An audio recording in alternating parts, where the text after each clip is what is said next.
পূজা, চলো দাঁড়া পূজা, পূজা।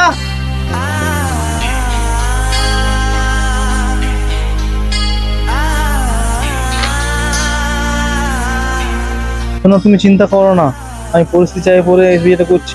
এই পাটা সংসার আমি করব না। আমি বাড়ি থেকে বেরোবার সময় এই বোতলের অর্ধেক বিষটা খেয়ে ফেলেছি, বাকিটা তুমি খেয়ে ফেলো, আমাদের উপরে মিলন হবে।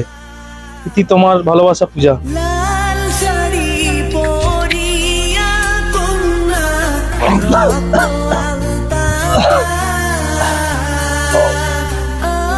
চোখের জল মিশাইয়া দিলা না বিদায়, তুমি ফিরাও। A few moments later. আমার অনেক জন্মের সাধনা যে তোমার মতো একটা এত সুন্দর বর পেয়েছি।